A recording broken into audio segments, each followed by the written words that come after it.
Hello and welcome back to 365 Days with mxmtoon. I'm Maia, a singer, songwriter, videomaker, Oakland native, and Olympics watcher. I'm also a huge fan of history. I love untold stories, gross facts, hidden secrets, anything weird, dark, and funky from the past.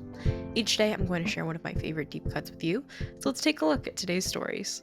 It's 365 with mxmtoon.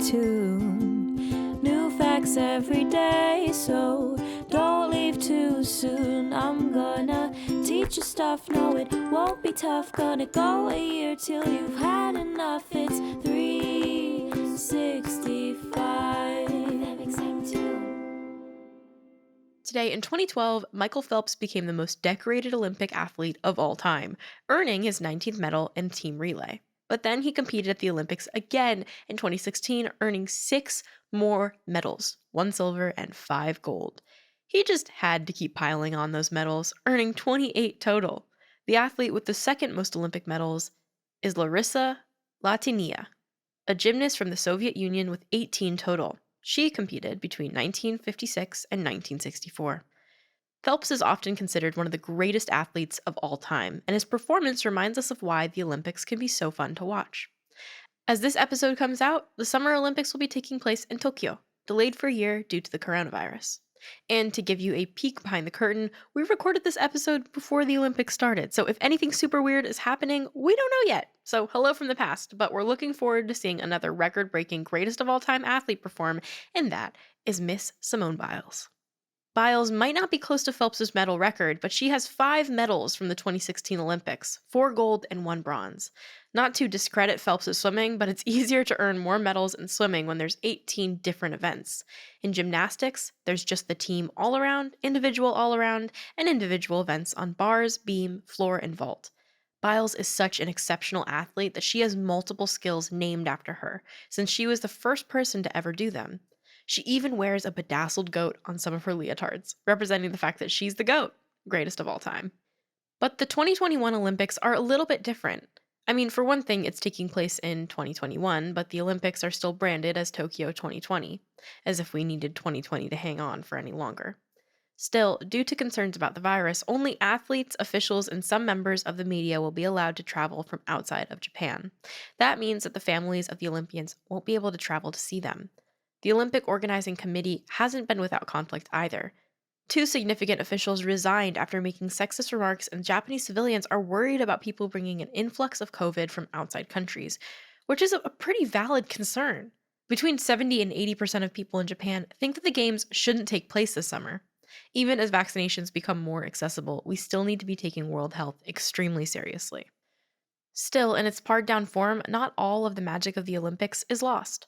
For the first time this year, sports like skateboarding, surfing, and karate will now be a part of the Olympics. We talked about the origin of skateboarding just a few days ago on our July 27th episode. The ceremonial torch relay began in March in Fukushima Prefecture after it was sent from Olympia, Greece, as it is each Olympics.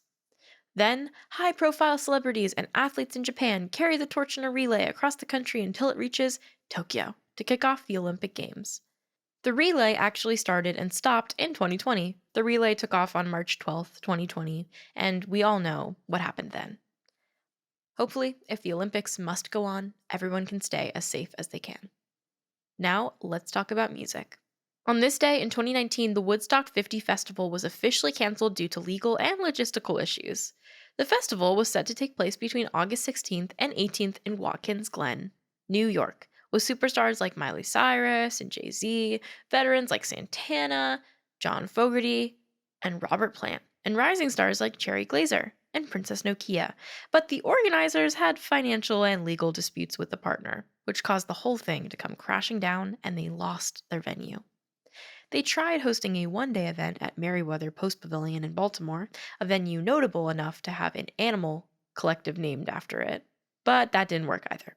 They booked enough musicians for 3 days in New York, and now they were trying to have a one-day festival in Baltimore. By that point, there just wasn't enough time for them to pull together a solid event.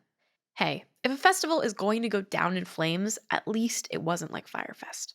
Santana and John Fogerty celebrated the 50th anniversary of Woodstock anyway with shows at the Bethel Woods Center for the Arts, where the original event took place in 1969.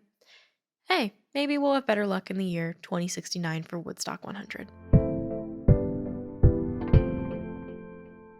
And now for today's final segment, I'll be going back into my own photo archives to see what I was up to on a July 31st in my life.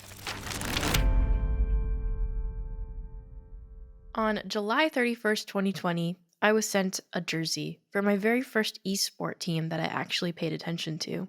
The San Francisco Shock is an Overwatch League team, and I actually liked playing Overwatch and watching Overwatch League tournaments. Can you believe it? Me, a gamer, liking SF Shock? That's crazy. But anyways, they sent me a jersey, and I was very excited because we all know that I'm not a sportsy person. However, I do like esports. Esports are pretty fun. So shout out to the San Francisco Shock. Thanks for going back in time with me, and remember to subscribe wherever you listen to podcasts. Come back tomorrow for more stories from the past. It's 365 with mxmtoon. New facts every day, so don't leave too soon. I'm gonna teach you stuff, no it won't be tough. Gonna go a year till you've had enough. It's 365.